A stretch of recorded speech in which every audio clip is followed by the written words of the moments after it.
कल की लेक्चर में हमने महाराणा संग्राम सिंह, महाराणा सांगा और मालवा के बीच के संघर्ष के कारणों डिस्कस किए थे। आज हम उसके घटनाक्रमों को, संघर्ष के दरमियान क्या घटित हुआ था वो हम देखेंगे। गागरोन का युद्ध 1519 ईस्वी में परिस्थितियों को भांपने के बाद मालवा के सुल्तान महमूद द्वितीय ने पूर्ण शक्ति के साथ गागरोन पर आक्रमण कर दिया और राणा को अपनी शक्ति संगठित करने का अवसर प्राप्त नहीं हुआ। महमूद के अभियान की जानकारी प्राप्त होते ही सांगा ने मेदिनी रॉय की रक्षार्थ सेना भेजी। इस युद्ध में मुसलमानों की पराजय हुई। इस संदर्भ में फरिश्ता लिखता है कि सुल्तान ने अपने सेना नायकों की सलाह के विरुद्ध तत्काल राणा की सेना पर आक्रमण कर दिया। उधर निजामुद्दीन लिखता है कि राणा सांगा ने मालवा की सेना को देखते ही उस पर तत्काल धावा बोल दिया। भयंकर युद्ध हुआ। मालवा के 32 सिपह सलार और गुजरात की संपूर्ण सेना उसके सेनापति आसफ खां सहित युद्ध में मारे गए। स्वयं महमूद भी घायल हो गया। वह बंदी बनाकर चित्तौड़ ले जाया गया। सांगा ने उसके साथ उदारता का व्यवहार किया। घायल सुल्तान का इलाज करवाने के बाद राणा ने उसे सम्मानपूर्वक मालवा भिजवा दिया। सुल्तान ने मेवाड़ के साथ अच्छे संबंध रखने की प्रतिज्ञा की तथा अपने एक शहजादे को जामिन के तौर पर राणा की सेवा में चित्तौड़ छोड़ दिया। साथ ही उसने राणा को रत्न जड़ित मुकुट तथा सोने की कमर पेटी भेंट की। महमूद को मुक्त करने के विषय में कुछ इतिहासकारों ने राणा द्वारा महमूद को मुक्त करने देने की नीति की निंदा की। उनकी मान्यता है कि उस समय राणा सांगा संपूर्ण मालवा पर अधिकार स्थापित कर सकता था। डॉक्टर ओझा तथा हरविलास शारदा ने राणा के इस कार्य को राजनीतिक दुष्टता का सूचक बताया। मिराते सिकंदरी जैसे फारसी ग्रंथ में लिखा है कि सांगा ने दूसरे मुस्लिम सुल्तानों के संभावित प्रतिशोध से घबराकर महमूद खलजी को छोड़ दिया था। परंतु यदि हम इस नीति का व्यवहारिक पक्ष देखें तो ऐसा प्रतीत होता है कि राणा ने इस प्रकार की उदार नीति अपनाकर अपने लिए राजनीतिक स्थिति को और अधिक सुदृढ़ बना लिया।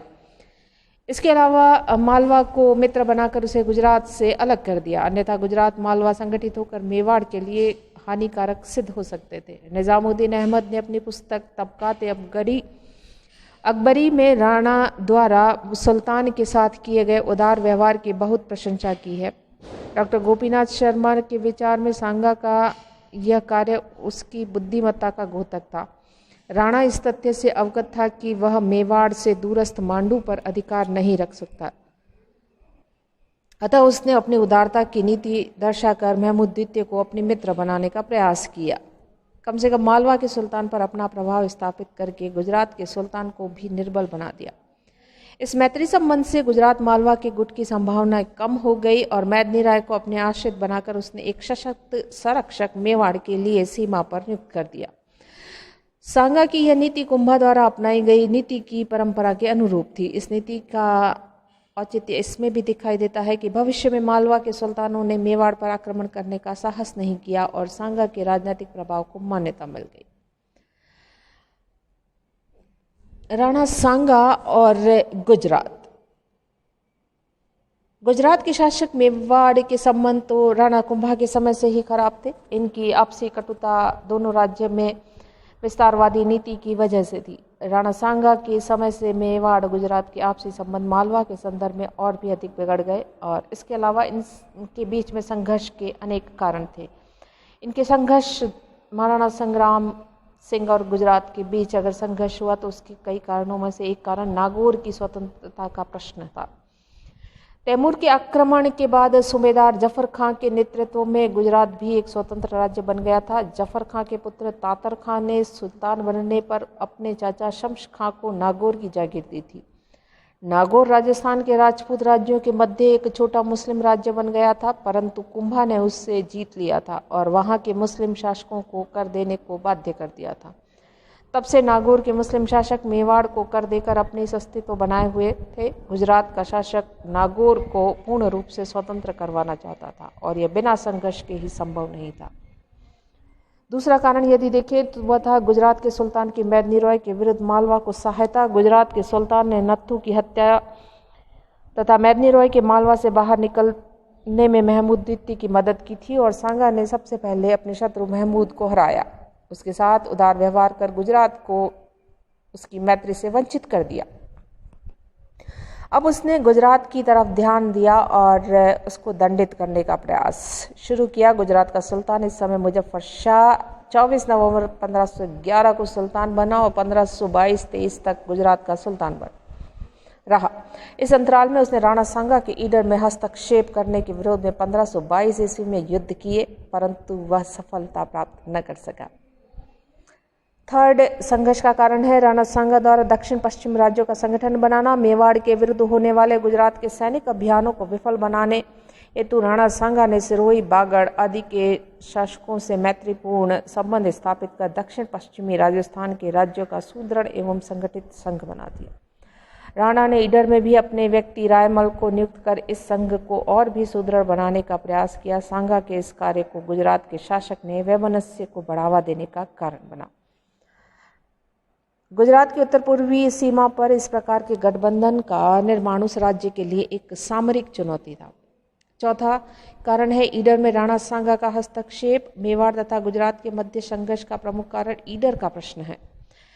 गुजरात व मेवाड़ की सीमा के मध्य में होने के कारण ईडर सामरिक दृष्टिकोण से अत्यधिक महत्वपूर्ण। गुजरात के सुल्तान ईडर पर अपना प्रभाव स्थापित करना चाहते थे ताकि मेवाड़ पर सरलता से आक्रमण किया जा सके। इसी कारण गुजरात के सुल्तान ने भारमल को ईडर की गद्दी पर बिठा दिया, परंतु जब राणा सांगा ने भारमल को हटाकर अपने जमाता रायमल को ईडर का राजा बनाया तो गुजरात के सुल्तान ने उसे राणा को अनुचित हस्तक्षेप समझा।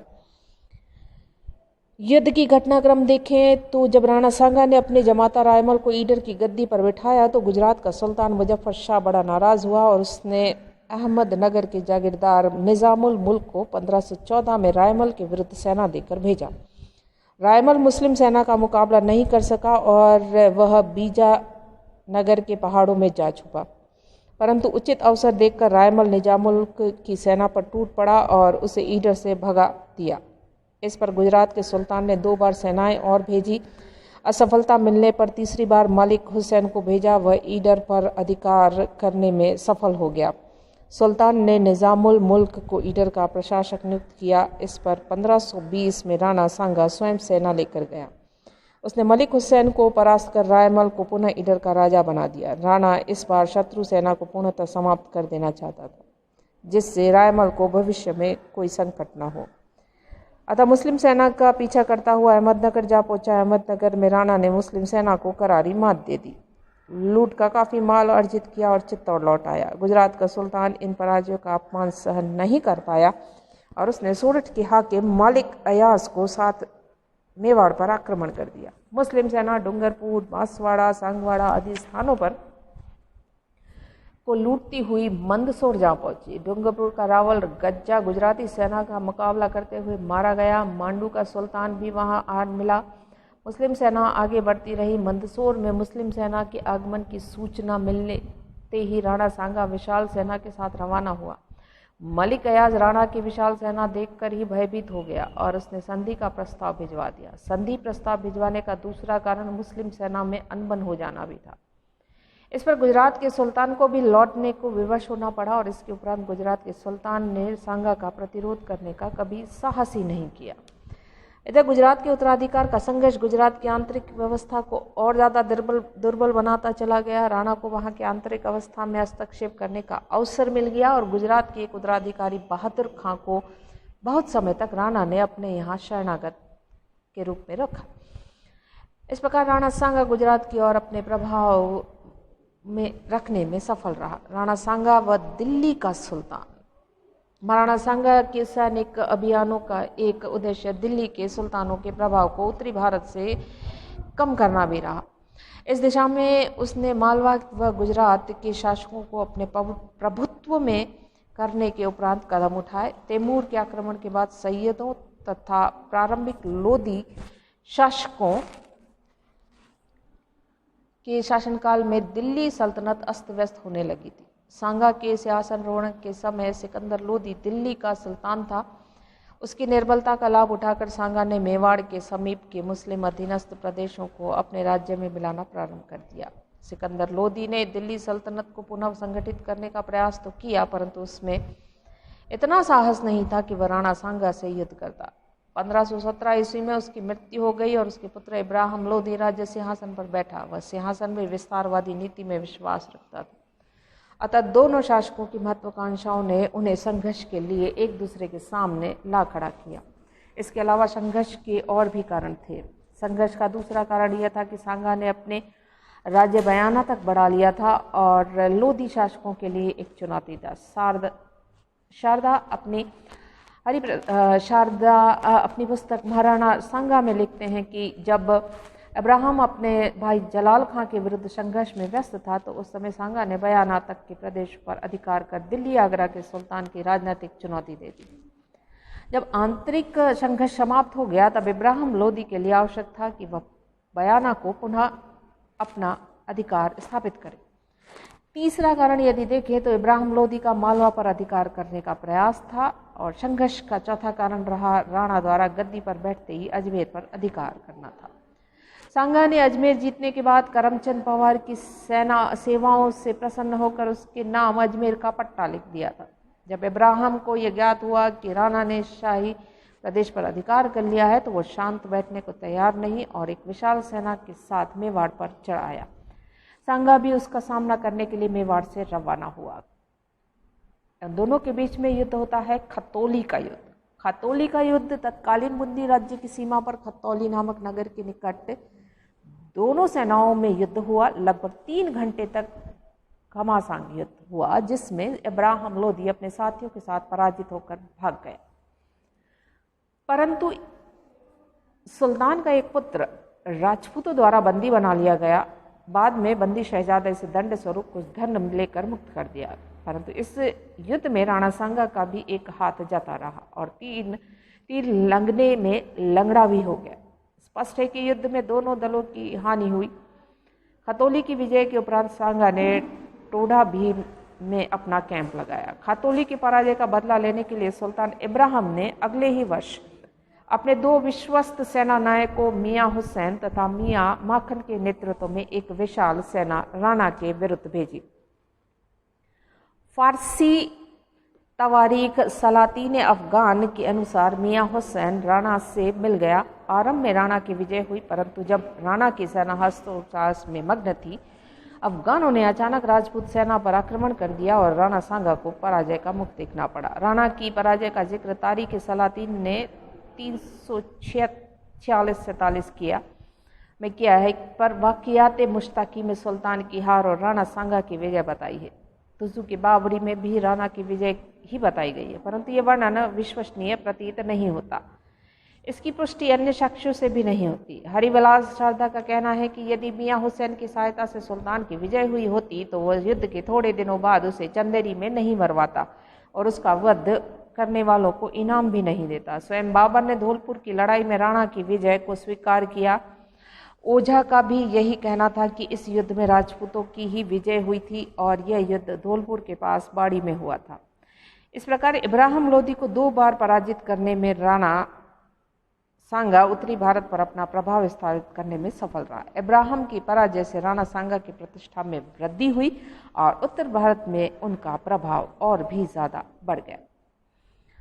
राणा सांगा की शक्ति का चरमोत्कर्ष धौलपुर बाड़ी की विजय के उपरांत राणा सांगा उत्तर भारत के सर्वशक्तिशाली शासकों में गिना जाने लगा। छोटे से मेवाड़ राज्य द्वारा महान सल्तनत का मुकाबला करना, युद्ध में हराना अत्यधिक गौरवपूर्ण कार्य था। इससे राणा सांगा की कीर्ति में 4 चांद लगे और इस घटनाक्रम से राजस्थान के कई नरेश सामंत राणा को अपना नेता व पथ प्रदर्शक स्वीकार करने लगे। डॉक्टर गोपीनाथ शर्मा के शब्दों में राजनीतिक धुरी दिल्ली की अपेक्षा अब मेवाड़ की ओर घूम गई और सभी देशी और विदेशी शक्तियां सांगा की शक्ति को मान्यता देने लगी। अतः 1521 to 1526 1521 से 1526 ईस्वी का काल राणा सांगा का चरमोत्कर्ष काल कहा जा सकता है। इस काल में भारत के कई राजपूत नरेश उसके प्रभुत्व में आ गए और कर्नल टोड के अनुसार 7 उच्च श्रेणी के राजा, 9 राव तथा 104 सरदार उसकी सेवा में उपस्थित रहते थे। मेवाड़ के चिर शत्रु मालवा तथा गुजरात के शासक उससे दब गए थे। इब्राहिम लोदी पर विजय प्राप्त करने के बाद तो उसने मेवाड़ को राजस्थान का सूर्य बना दिया। 16वीं शताब्दी का सर्व शक्तिमान शासक होने के नाते उसे हिंदू पद की उपाधि से सुशोभित किया गया। डॉक्टर गोपीनाथ शर्मा के शब्दों में राणा एनविजो से राजपूत संगठन का नेता स्वीकार कर लिया गया था और उसके व्यक्तित्व में हिंदू शौर्य की आभा दीप्यमान हो चली थी। मेवाड़ इस समय उत्तरी भारत की एकमात्र संगठित शक्ति थी। अब भारत पर प्रभुत्व स्थापित करने की इच्छा रखने वाले किसी भी आक्रमणकारी के लिए राणा सांगा से बिना टकराए भारत में सांस लेना कठिन हो गया। यही कारण है कि भारत पर प्रभुत्व जमाने के लिए बाबर को सांगा से युद्ध करना पड़ा था।